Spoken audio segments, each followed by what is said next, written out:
की, बाबा बैद्यनाथ की, संथाल परगना रैयाक धरती बाबा बैद्यनाथ और वीर बांटा सिदो कानाबाग की धरती है।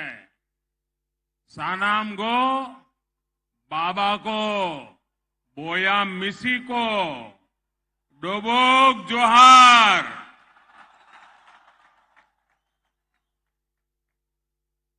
अपने सनी के नमस्कार। की हालचाल है?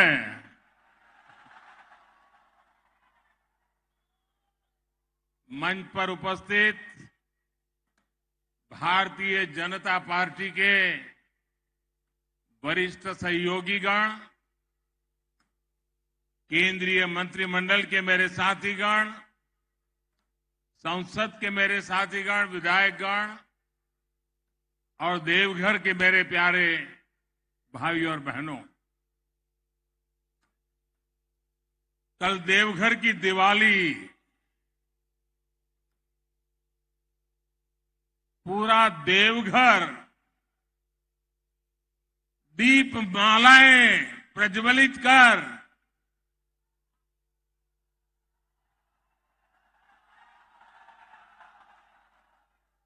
और पूरा देश देख रहा था कि जब विकास की गंगा बहती है तब जन जन के दिल में कितना आनंद होता है, कितना उमंग होता है। वो कल पूरे देश ने आपने दीपक जला करके पूरे देश को संदेश दिया है। और आज मैं नए नए एयरपोर्ट देवघर से निकला और बाबा के चरणों में जाने से पहले रास्ते में जिस उमंग और उत्साह से आप सब आशीर्वाद देने के लिए आए थे, पूरा झारखंड, पूरा देवघर, पूरा मेरा संथाल परगना, आपने जो प्यार दिया है, जो आशीर्वाद दिए हैं, मेरे जीवन की एक बहुत बड़ी पूंजी है। एक तरफ बाबा का आशीर्वाद और दूसरी तरफ ईश्वर रूप जनता जनार्दन का आशीर्वाद। दोनों आशीर्वाद कितना बड़ी शक्ति देते हैं वो आप भी जानते हैं, मैं भी जानता हूं। भाइयों बहनों, श्रावणी मेले की तैयारी और अब बाबा धाम में पहले से अनेक रंग रूप से मनेगी। पूरा हमारा महीना उमंग और उत्साह से बीतने वाला है। मुझे भी कुछ समय पहले बाबा धाम पूज्य बाबा के चरणों में जाके दर्शन पूजन अर्चन करने का सौभाग्य मिला। उससे पहले झारखंड के विकास के लिए हजारों करोड़ रुपयों के योजनाओं को भी बाबा के चरणों में और जनता जनार्दन के चरणों में अर्पित किया। आप जनता जनार्दन और विशेष रूप से बाबा धाम में जिस प्रकार सुविधाओं का विस्तार हुआ है, उससे मेरे कांवड़िया और श्रद्धालुओं, उनको तो अनेक प्रकार की सुविधा होने वाली है। जिस नए एयरपोर्ट का शिलान्यास करने में मुझे यहां देवघर आने का सौभाग्य मिला था, आज उसका लोकार्पण करने का अवसर मिला है। आपको याद होगा, पहले योजना की घोषणाएं होती थी, फिर एक दो सरकार जाने के बाद आकर के कोई पत्थर लगा के जाता था और पत्थर लटकता रहता था। दो चार सरकारें चलने के बाद कोई और आता था, फिर वो ईंट लगाना शुरू करता था और पता नहीं कितनी सरकारें जाने के बाद एक योजना सामने दिखती थी, आज हम उस कार्य संस्कृति को लाए हैं, उस राजनीतिक संस्कृति को लाए हैं, उस गवर्नेंस के मॉडल को लाए हैं कि जिसका शिलान्यास हम करते हैं उसका उद्घाटन भी हम करते हैं। हम जनता के हक के पाई पाई की कीमत समझते हैं, जनता के पसीने से आए हुए पैसों का मूल्य समझते हैं और इसलिए जनता जनार्दन का एक पैसा भी बर्बाद न हो जाए, पैसों का समय पर उपयोग हो और पैसों का जो उपयोग हो वो जनता जनार्दन के लिए काम आए, इस संकल्प को लेकर के हम चलते हैं। साथियों, आपने अपना स्नेह देकर मुझे जिस तरह अपना ऋणी बना लिया है, उसको मैं तेज विकास करके, सबका विकास करके चुकाने का ईमानदारी से प्रयास करता रहा हूं, करता रहूंगा। आज 16,000 करोड़ रुपए से ज्यादा की ये योजनाएं इसी दिशा में एक महत्वपूर्ण कदम है। भाई और बहनों, भारत आस्था, अध्यात्म और तीर्थ स्थलों की धरती है। तीर्थ यात्राओं ने हमें बेहतर समाज और बेहतर राष्ट्र के रूप में गढ़ा है। हमें देवघर को ही देखे तो यहां शिव भी है और शक्ति भी है। ज्योतिर्लिंग और शक्तिपीठ यहां दोनों मौजूद है। हर साल लाखों श्रद्धालु दूर दूर से यहां गंगा जल लेकर आते हैं, देश के अलग अलग कोने से आते हैं, बड़ी भक्ति भाव से आते हैं। लोगों को एक दूसरे की भाषा, बोली भले समझ आए या ना आए, लेकिन हमारी आस्था, हमारी सांस्कृतिक विरासत, ये सांझी अमानत है। भारत की इन्हीं धरोहरों को सुरक्षित करने, इन तक पहुंचने का मार्ग आसान बनाने के लिए आज अभूतपूर्व निवेश किया जा रहा है। बाबा बैद्यनाथ धाम हो, काशी विश्वनाथ धाम हो, केदारनाथ धाम हो, अयोध्या धाम हो, रामायण सर्किट हो, भगवान बुद्ध से जुड़े पवित्र स्थान हो, देश में आस्था, आध्यात्म और ऐतिहासिक महत्व से जुड़े हर स्थान में आधुनिक सुविधाएं तैयार की जा रही है। साथियों, आज पर्यटन दुनिया के अनेक देशों में एक आकर्षक उद्योग के रूप में रोजगार का बहुत बड़ा माध्यम बना हुआ है। आज पूरी दुनिया में अनेक देश हैं जिनकी पूरी अर्थव्यवस्था सिर्फ और सिर्फ पर्यटकों के भरोसे चल रही है। भारत के कोने कोने में पर्यटन की शक्ति अपार है, बहुत सामर्थ्य पड़ा हुआ है। हमें इसे और बढ़ाने की जरूरत है। आज दुनिया नए स्थानों को, नए कल्चर को, नई चीजों को देखना चाहती है, समझना चाहती है, जुड़ना चाहती है। लोग कुछ दशक पहले की विरासत देखकर आंखें चौड़ी करती लेते हैं।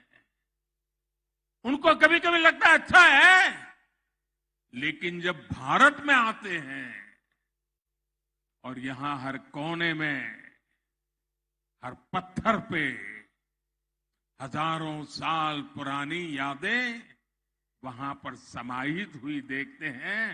हजारों साल पुरानी इन महान परंपरा दुनिया जब देखती है तो वो चकाचौंध उनके मन को प्रभावित कर देती है।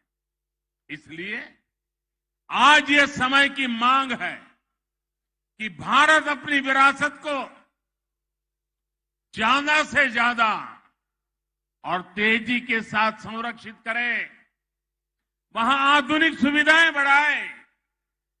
और हम ये पूरे देश में देख रहे हैं कि बीते वर्षों में जिन भी तीर्थ स्थलों को आधुनिक सुविधाओं से जोड़ा गया, वहां यात्रियों की संख्या, पर्यटकों की संख्या अनेक गुना बढ़ गई है। इसका सीधा लाभ वहां रहने वाले आसपास के गांव के लोग, आसपास के जिले के लोग, उनको इनका बहुत बड़ा लाभ होता है। मैं बाबा धाम के आप लोगों को बाबा विश्वनाथ की नगरी काशी का एक उदाहरण देना चाहता हूं। जब से काशी में विकास ने गति पकड़ी है, काशी विश्वनाथ परिषद का सुंदरीकरण हुआ है, बनारस आने वाले श्रद्धालुओं की संख्या में कई गुना बढ़ोतरी हुई है। 3 साल पहले की तुलना में इस साल वाराणसी में अभी तक 3 गुना अधिक यात्री आए हैं। इस वृद्धि के चलते होटल वाले हो, ढाबे वाले हो, नाव वाले हो, ऑटो रिक्शा वाले हो, फूल पौधे बेचने वाले हो, पूजा का सामान बेचने वाले हो, इतना ही नहीं, चाय बेचने वालों को भी बहुत फायदा हो रहा है। उनका कारोबार बहुत बड़ा है। वहां जो हस्तशिल्प का काम होता है, कारीगर बुनकर जो सामान बनाते हैं, उसकी बिक्री भी बहुत ज्यादा बढ़ी है। साथियों, ऐसा ही प्रभाव हम केदारनाथ धाम में भी देख रहे हैं। जब वहां पुनर्निर्माण नहीं हुआ था, जब वहां सुविधाएं नहीं बढ़ी थी, तो कपाट खुलने की शुरुआती 2 महीने में एवरेज 2-2.5 लाख यात्री आते थे। इस साल कपाट खुलने के शुरुआती 2 महीनों में करीब करीब 9 लाख श्रद्धालु बाबा केदार के दर्शन कर चुके। ऐसा ही एक उदाहरण आपको पता होगा, गुजरात में मां नर्मदा के तट पर सरदार वल्लभ भाई पटेल की विश्व की सबसे ऊंची प्रतिमा बनी है, स्टैच्यू ऑफ यूनिटी। उस जगह पर जाने के उसके निर्माण के कारण, और वो पूरा क्षेत्र मेरे आदिवासी भाई बहनों का क्षेत्र है, वहां हमारे आदिवासी भाई बहन की रोजी रोटी कमाते हैं।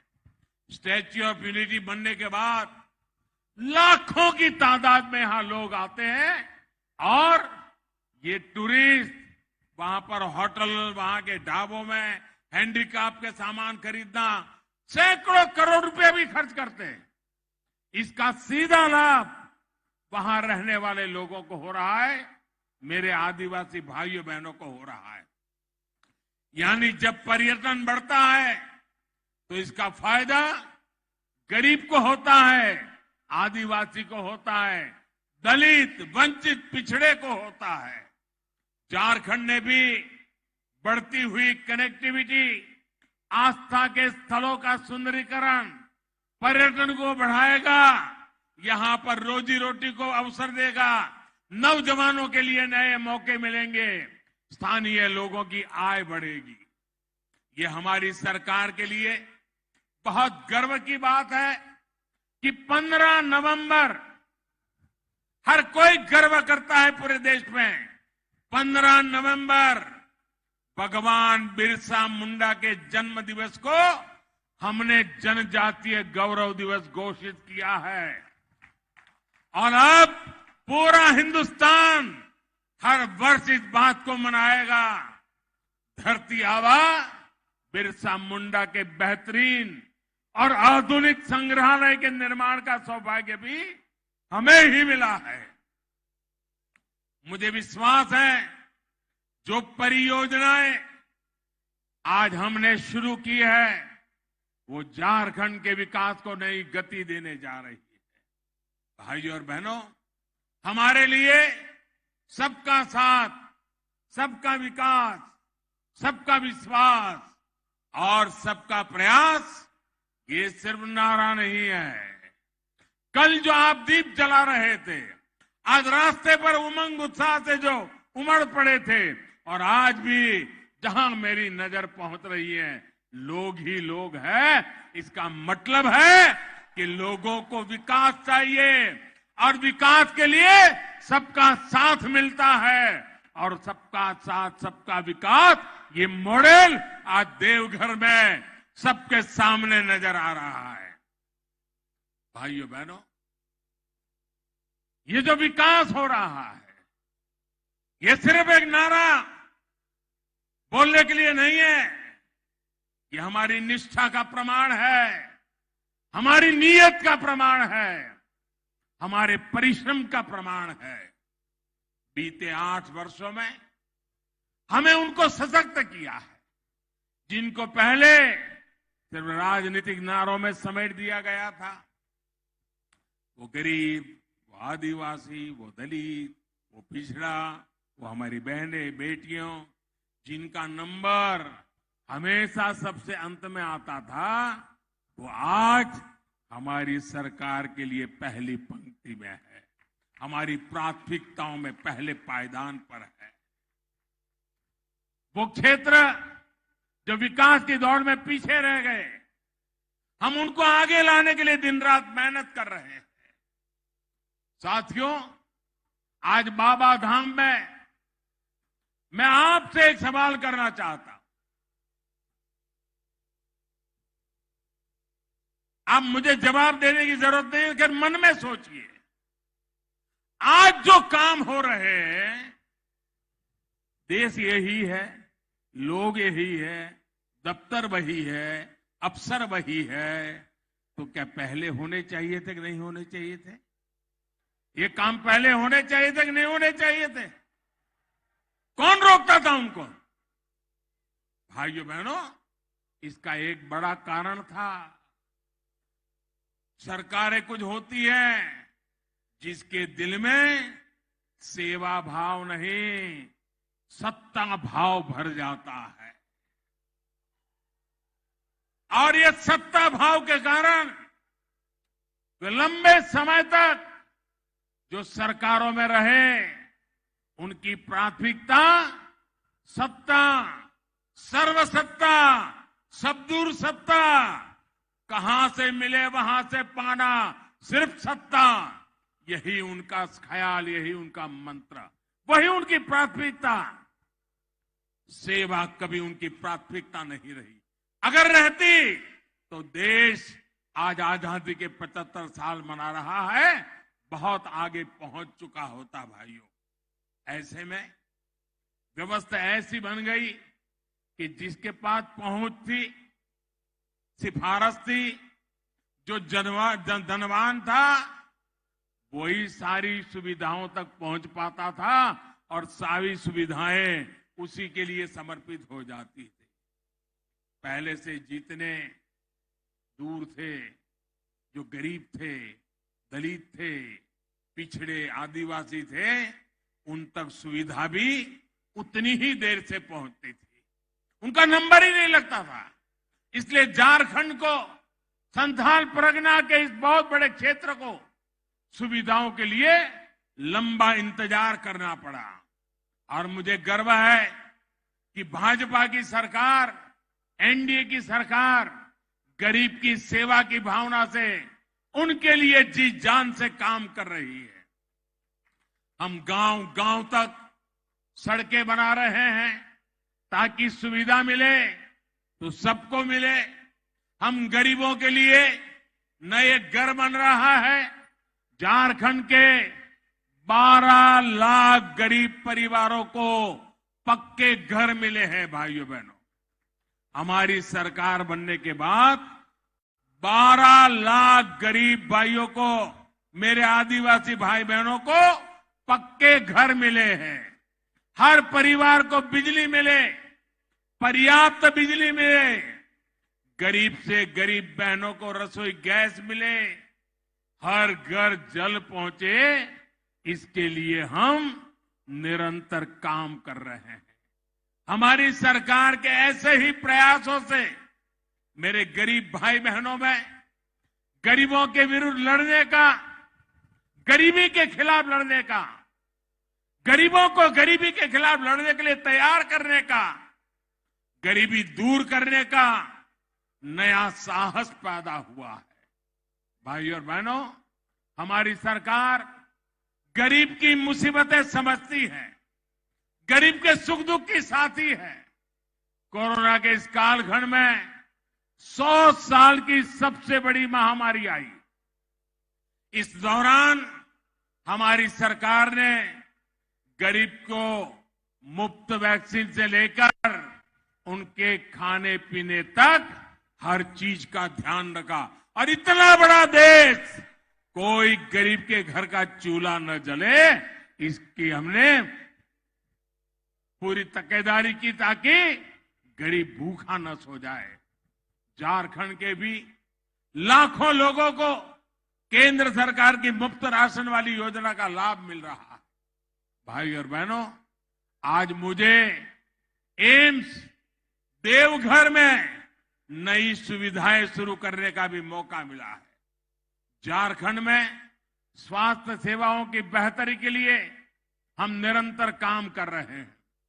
यही झारखंड की धरती है जहां से जब रघुवर दास जी मुख्यमंत्री थे, आयुष्मान भारत योजना का उद्घाटन प्रारंभ यही झारखंड से हुआ था।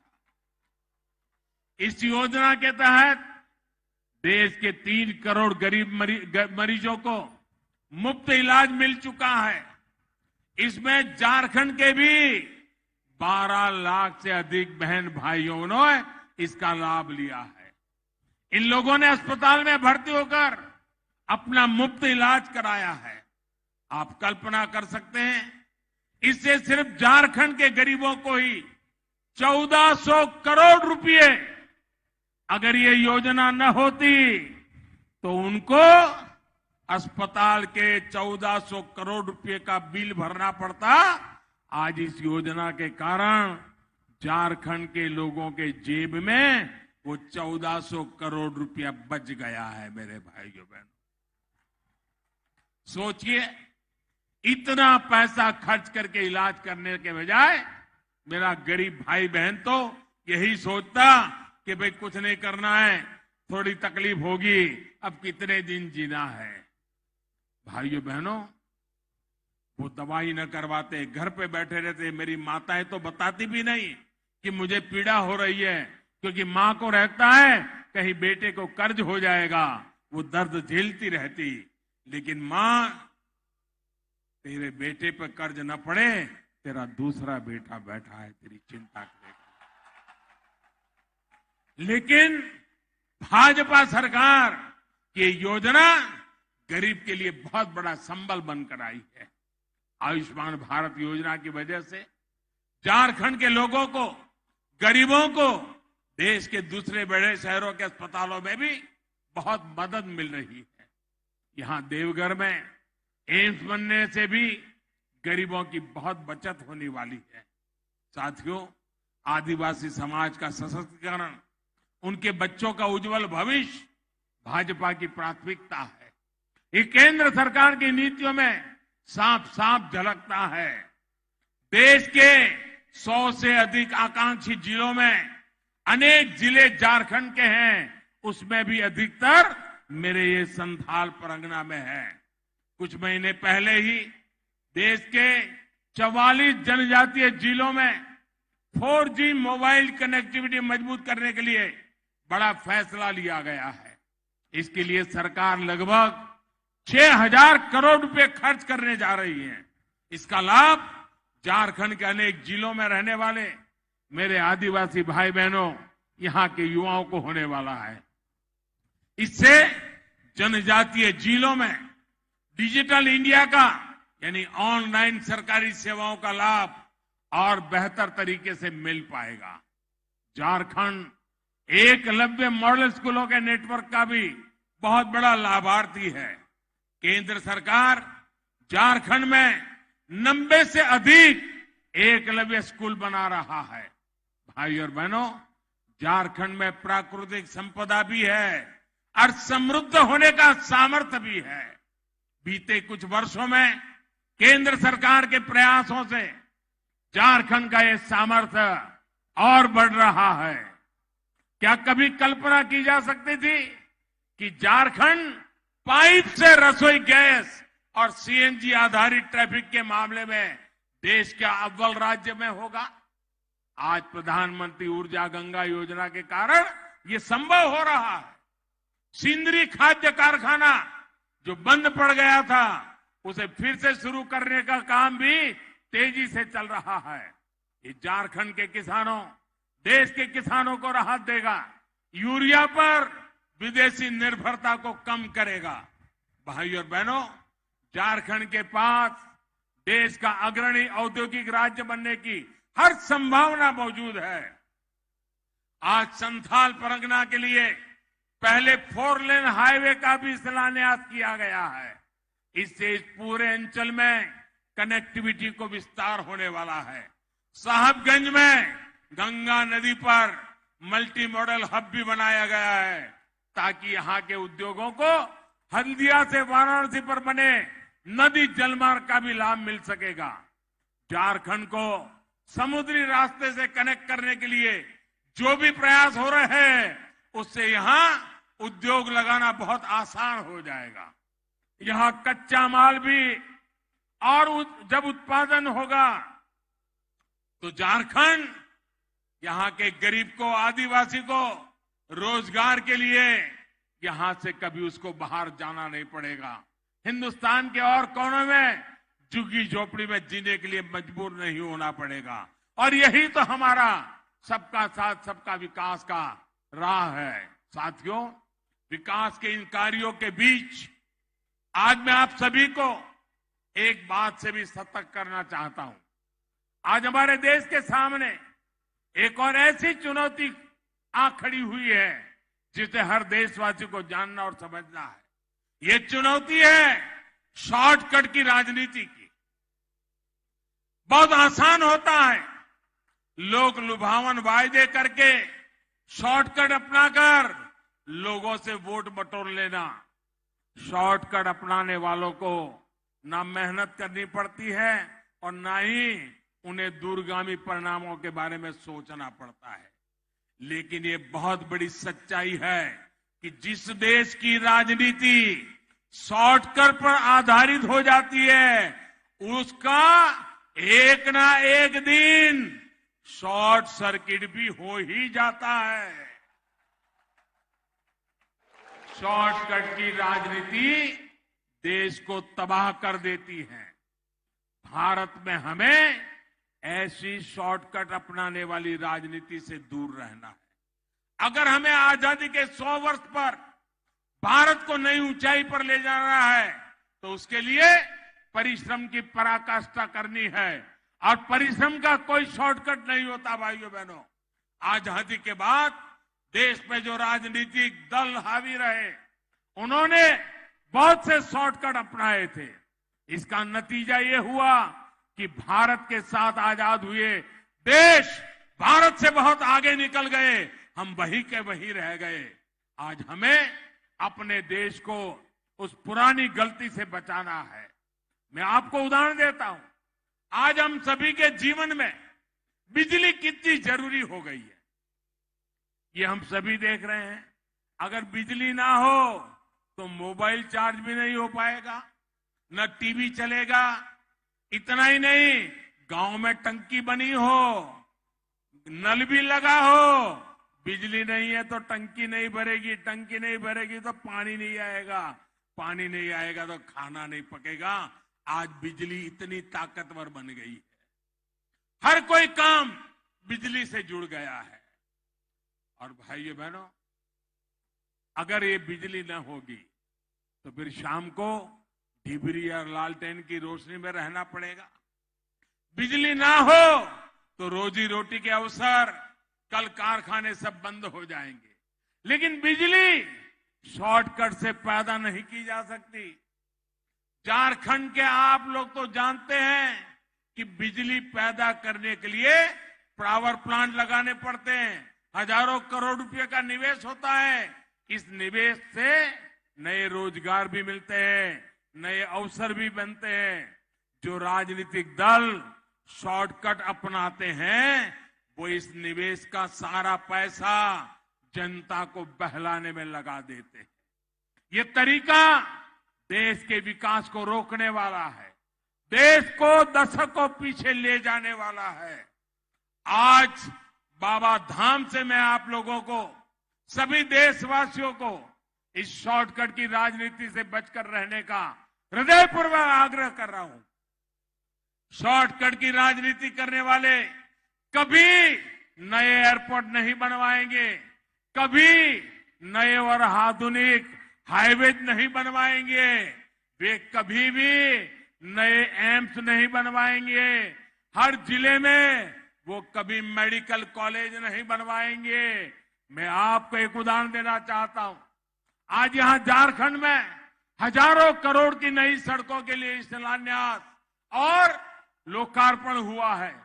किसी के लिए बहुत आसान है ये कह देना कि अब से झारखंड में न बस का टिकट लगेगा, न ऑटो में चढ़ने का पैसा देना होगा और न ही रिक्शे का कोई भाड़ा लगेगा। सुनने में ये बहुत लोग लुभावना लगता है, लेकिन ऐसी लोग लुभावन घोषणाएं, ये शॉर्टकट एक दिन लोगों को ही कंगाल कर देते हैं। जब सरकार के पास पैसा ही नहीं आएगा तो फिर वो नई सड़कों के लिए कहां से खर्च करेगी, नई हाईवे कहां से बनवाएगा। इसलिए ऐसे लोगों से झारखंड के निवासियों को भी सतर्क रहने की जरूरत है। मेरे भाइयों बहनों, आज एक और आग्रह मैं देवघर के लोगों से करना चाहता हूं। आज यहां इतनी सुविधाएं बन रही है तो उनका ख्याल रखने का दायित्व भी मेरे देवघर के भाइयों बहनों का है। देवघर को, बाबा धाम को स्वच्छ रखने की जिम्मेदारी हम सभी भाई बहनों की है। और यात्री आता है, पर्यटक आता है, विदेशी टूरिस्ट भी आता है तो स्वच्छता उसके लिए पहली आवश्यकता होती है। मैं चाहता हूं ये स्वच्छता हम सबकी जिम्मेवारी है। हम अगर शपथ लें कि मैं गंदगी करूंगा नहीं, मैं गंदगी करने नहीं दूंगा, तो स्वच्छता के लिए और कुछ करने की जरूरत नहीं पड़ेगी। भाइयों बहनों, आपको कोशिश करनी है कि स्वच्छता की रैंकिंग में कि हमारा देवघर देश के अव्वल शहरों में आना चाहिए। आना चाहिए कि नहीं आना चाहिए? आना चाहिए कि नहीं आना चाहिए? आप लोग मेरी मदद करोगे क्या? देवघर को स्वच्छ बनाओगे क्या? हिंदुस्तान में सबसे शानदार बनाओगे क्या? देखिए, मैंने जितना काम किया है, अब मैं इतना थोड़ा सा काम आपसे मांग रहा हूं। झारखंड को आगे बढ़ाने के लिए, देश को आगे बढ़ाने के लिए ऐसे ही हमें सबने मिलकर के काम करना है। और इसी भावना के साथ हमें देवघर को ही आगे बढ़ाना है, सांथाल परगना को भी आगे बढ़ाना है, हमारे झारखंड को भी आगे बढ़ाना है और पूरे हिंदुस्तान को भी आगे बढ़ाना है। इसी एक भावना के साथ बाबा के चरणों के फिर एक बार प्रणाम करते हुए, आप सबका धन्यवाद करते हुए मेरे साथ पूरी ताकत से बोलिए, भारत माता की, भारत माता की, भारत माता की। बहुत बहुत धन्यवाद।